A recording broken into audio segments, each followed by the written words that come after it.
Selain daripada itu, Maulana Syekh Zainuddin Abdul Majid juga konon memiliki kendaraan tunggangan berupa naga yang sangat besar. Dan naga tersebut itu berada di Gunung Rinjani. Dengan dua kendaraan atau linggihan atau tunggangan yang bisa terbang tersebut, maka membuat Maulana Syekh Zainuddin Abdul Majid ketika beliau bepergian jauh, namun bisa ditempuh dalam waktu yang sangat singkat. Naga itu kemudian terus terbang menuju ke Gunung Rinjani. Sesampainya di Gunung Rinjani, ternyata GSM melihat di puncak Gunung Rinjani tersebut ada sebuah istana yang sangat megah. Seharusnya ditelusuri dulu kemana, ya, siapa yang menceritakan berita tersebut. Seperti yang dikatakan dalam video, yang menceritakan berita tersebut adalah Tuan Guru Haji Muzayyan Sobri, dan yang menceritakan beliau adalah Tuan Guru Haji Lalugede Samsul Mujahidin. Dan itu harus didatangi dulu baru membuat video. Mungkin yang seperti itu lebih baik. A'udzubillahi minasyaitonirrajim. Bismillahirrahmanirrahim. Teman-teman, ada satu video yang membuat saya ketawa terpingkal-pingkal, di mana video ini memberikan kesaksian bahwa ada salah satu ulama, ada salah satu syekh, yang dimana syekh ini memiliki tunggangannya angling dharma. Naiklah ke punggungku.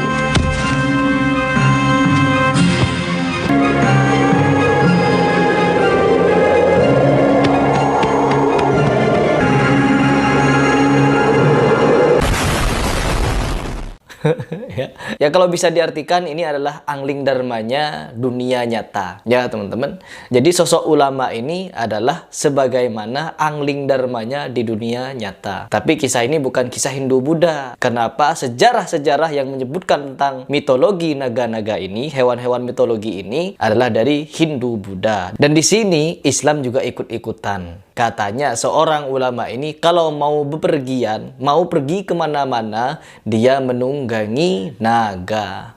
Dan tahu dari mana asal naganya? Dari tongkat. Oke, teman.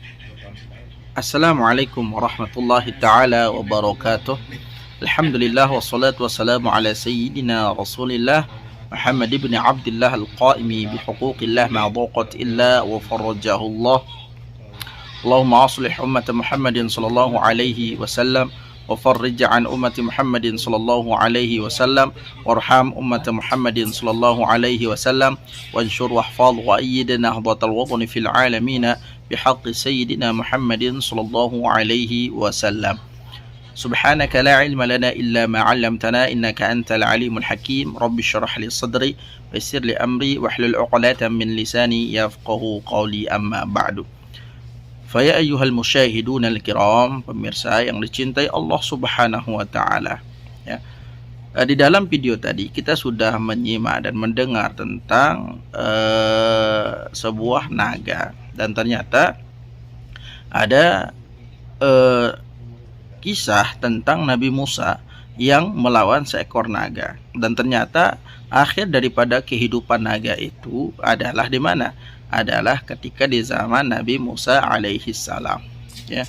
Jadi kalau kita mengatakan naga itu bukan dibuat atau bukan ada dalam kisah Islam, itu salah.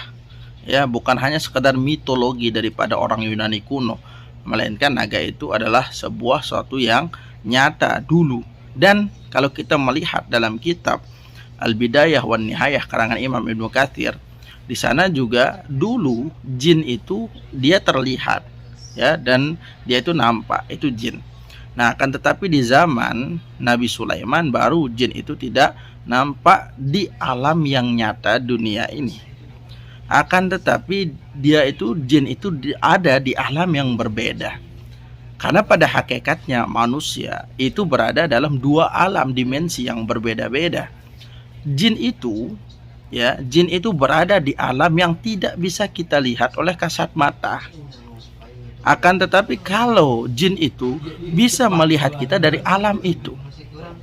Nah, jadi orang-orang yang belajar spiritual, belajar ilmu kebatinan, mereka itu akan mampu menembus alam yang berbeda dengan alam kita. Ingat, Nabi Shallallahu Alaihi Wasallam ketika Isra dan Mi'raj itu beliau menembus dimensi yang berbeda-beda. Ya, makanya ketika kita mendengar Nabi Shallallahu Alaihi Wasallam Isra Mi'raj, di dalam waktu kurun yang sangat singkat bisa sampai beliau kemana? Beliau ke Palestina. Dari Palestina langsung menuju Sidratil Muntaha, berjumpa dengan Allah Subhanahu wa taala. Kalau kita melihat dalam waktu dunia itu sangat singkat. Nah, kalau kita benturkan dengan kisah Nabi Shallallahu alaihi wasallam, ketika pulang itu dia melihat ada sekelompok orang ya yang sedang mencari untanya. Nah, Nabi Shallallahu alaihi wasallam melihat dengan sangat jelas, ya, melihat dengan sangat jelas dengan unta tersebut. Padahal kalau kita secara sepintas itu, kalau ada kilat saja itu sangat cepat. Bagaimana kilat itu, orang yang ikut kilat itu akan bisa melihat dengan jelas orang lain gitu, atau bagaimana orang yang dalam kecepatan sekian mil per jam itu bisa dengan jelas melihat orang yang di luarnya. Tidak mungkin kalau dalam dimensi kita di dunia nyata ini. Akan tetapi kalau orang berada di dalam dimensi yang berbeda itu, dia dengan jelas melihat orang itu meskipun dia secepat kilat. Nah, ini satu hal yang menyatakan bahwa khawarikul adah itu ada. Khawarikul adah itu memang jelas-jelas ada. Iya, memang Harry Price tidak meragukan tentang daripada khawarikul adah. Akan tetapi Harry Price itu belum memahami khawarikul adah itu secara keseluruhan. Banyak sekali khawarikul adah itu, maksudnya khawarikul adah itu yang bertentangan dengan akal nalar manusia. Itu namanya khawarikul adah. Akan tetapi kalau yang masuk dalam akal logika itu masih bisa dilogikakan. Itu bukan namanya khawarikul adah. Khawarikul adah itu sesuatu yang tidak mampu digambarkan oleh akal nalar manusia itu sendiri. Itu namanya khawarikul adah. Dan termasuk dalam Isra Mi'raj itu sesuatu yang sudah luar biasa, yang tidak mampu digambarkan oleh nalar manusia, oleh akal manusia, oleh pikiran manusia. Bahkan bagaimanapun kehebatan manusia itu yang sekarang ini mampu menciptakan alat dan sebagainya untuk meneliti tentang Isra dan Mi'rajnya Nabi, itu tidak akan mampu diteliti dengan alat apapun, dengan kecanggihan apapun. Kenapa? Karena sudah khawarikul adah. Dan ini harus dipahami bahwa ketika dalam kitab usul mengatakan masoha ayyakuna lin nabi soha ayyakuna lil wali. Apa saja mukjizat yang terjadi pada nabi itu juga ada pada wali. Nah, makanya ketika orang itu belum mempelajari tentang perwalian, jangan sok tahu tentang wali. Kenapa? La ya'riful wali illal wali. Tidak ada orang yang mengetahui wali itu kecuali dia itu wali. Ya, la ya'riful ulama illal ulama. Tidak ada yang mengetahui orang itu ulama, alim, kabir kecuali dia itu ulama. Dan ini harus diperhatikan, wahai Harry Price dan orang-orang yang mengomentari ulama-ulama kita di Indonesia. Terutama ada seorang yang bernama Harry Price, semua ulama dikomentari. Habib Rizik dikomentari. Guru besar kami Maulana Syekh Zainuddin Abdul Majid Al-Anfanani, seorang wali, seorang ulama juga pun dikomentari. Dan bahkan Abah Guru Sekumpul juga dikomentari, Habib Lutfi juga dikomentari. Yang terakhir kemarin Habib Rizik Syihab, dikatakan Habib Rizik Syihab juga adalah siapa? Adalah Habib yang halu juga. Dan juga Habib Bahar dikomentari. Dan banyak sekali Habib-Habib yang dikomentari oleh orang ini. Makanya padahal dalam hadis Nabi Shallallahu Alaihi Wasallam yang diriwayatkan oleh Ali Imam Muhammad bin Isa Tirmizi, itu ada di sana mengatakan Rasulullah Shallallahu Alaihi Wasallam bersabda, Allah Subhanahu Wa Taala akan mengutus kepada orang kafir di alam akhir nanti 99 ekor naga. Berarti di sini dalam hadis juga disebut itu naga. Ternyata ada naga itu, ya. Nah, makanya menurut Syekh Zakaria, naga itu ada. Naga dipercaya hampir seluruh agama dan di seluruh negeri. Selain itu, naga dianggap sebagai mitos atau mitologi. Ya, ini menurut Syekh Zakaria bahwa naga itu ada. ya. Akan tetapi sebagian orang menganggap naga itu adalah apa? Naga itu adalah sebuah mitos. Menurut pendapat sebagian orang, ada yang mengatakan itu adalah metodologi Yunani, ya. Tapi di beberapa kitab para ulama-ulama kita, naga itu hewan yang pernah ada dan hidup di bumi, ya. Fisiknya pun diceritakan secara rinci oleh Syekh Zakaria, yakni naga merupakan sejenis ular al-hayat dan besar, sejenis ular yang hidup dan besar. Ini Syekh Zakaria menceritakan itu, ya. Naga itu memiliki taring dan biji matanya merah, kakinya seperti elang dan bulunya semacam kumis tipis. Nah, ini pun diceritakan oleh Syekh Zakaria itu bentuk fisik naga tersebut, ya. Ini Syekh Zakaria, ya. Naga suka sekali memangsa hewan yang ada di lautan dan di daratan. Dalam riwayat lain, Nabi mengatakan jika naga meniup, maka sekali tiupan akan menghancurkan seluruh tumbuh-tumbuhan dan tidak akan pernah tumbuh lagi tumbuhan tersebut. Yaitu luar biasanya panas daripada hawa naga itu. Hal itu bisa diartikan jika tiupan naga memiliki material api atau panas. Hal itu disebut dalam kitab Ajaibul Makhluqat. Nah, ini Syekh Zakaria itu menyebut tentang referensi beliau tentang naga itu di mana? Di kitab yang beliau tulis sendiri yang namanya Ajaibul Makhluqat, ya, keajaiban makhluk Allah Subhanahu wa taala, ya.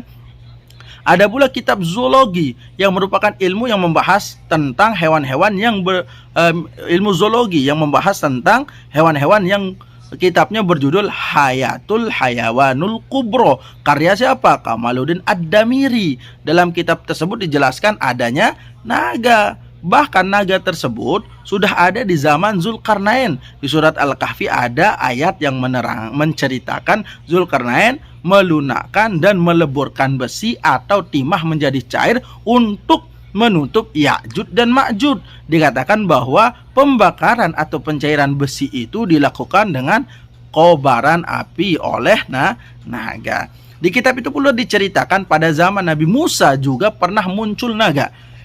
Dikisahkan naga itu dibunuh dengan tongkat yang dimiliki oleh Nabi Musa alaihi salam. Kala itu saat Nabi Musa alaihi salam menggembala kambing, rumput-rumput terbakar. Kemudian ia mencari rumput lain dan ditemukannya meski hanya tersisa sedikit.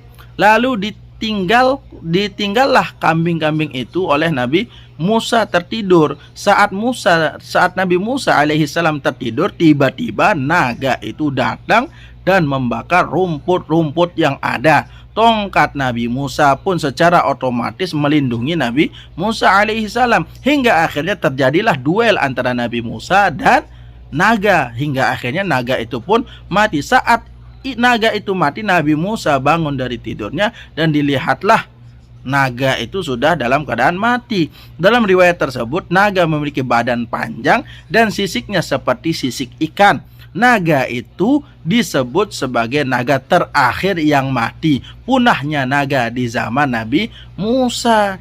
Di dalam riwayat lain, naga merusak bumi dan Allah memerintahkan malaikat membawa naga untuk dilemparkan ke lautan terdalam di dalam lautan.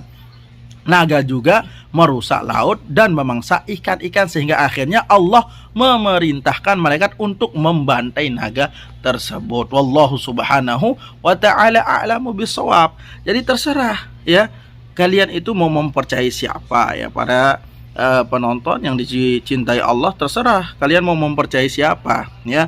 Apakah kalian mau mempercayai naga itu sebagai mitologi ataukah naga itu benar-benar ada? Tapi kami ajukan dua referensi, ya. Ada satu kitab namanya Ajaibul Makhluqat dan satu lagi kitab namanya apa? Namanya adalah Hayatul Hayawanul Kubro. Nah, jadi silahkan bisa dibeli dua kitab ini sebagai referensi kami, ya. Nah, kalau Heri Pras dan channel Nasirus Sunnah tidak percaya tentang naga, itu terserah mereka, ya. Terserah mereka, tapi yang kami di sini adalah tentang keadaan mereka yang selalu membicarakan tentang ulama-ulama, terutama ulama-ulama kita yang di Nusantara, bahkan habaib-habaib yang ada habaib, para habaib yang ada di Indonesia ini semuanya dikomentari. Bahkan Nasirus Sunnah ini yang punya channel ini pernah mengomentari Habib Umar bin Hafiz, ya, termasuk Heri Pras pernah juga mengomentari Habib Umar bin Hafiz. Masya Allah, tabarakallah. Nah, dan kami di sini hanya menerangkan sesuai dengan referensi yang ada. Jadi bagaimanapun itu, wallahu subhanahu wa ta'ala a'lamu bisawab. Hanya Allah yang maha benar atas segala sesuatu. Maka dari itu, saudara-saudaraku yang dicintai Allah subhanahu wa ta'ala, alangkah lebih baiknya jikalau kita mencari asal sumber cerita tersebut dan tabayun atau klarifikasi langsung kepada beliau, atau bertanya bagaimana kejelasan daripada cerita tersebut. Nah, itu yang kami harapkan kepada Heri Pras. Sehingga sehingga benar apa yang disampaikan, apakah itu adalah sebuah omongan-omongan yang berasal daripada bagian kebencian beliau terhadap habaib, kebencian beliau terhadap ulama dan sebagainya, ataukah itu benar-benar berasal daripada cerita-cerita yang beliau sudah telusuri sendiri. Wallahu subhanahu wa ta'ala a'lamu bisawab. Sekian dari saya. Assalamualaikum warahmatullahi ta'ala wabarakatuh.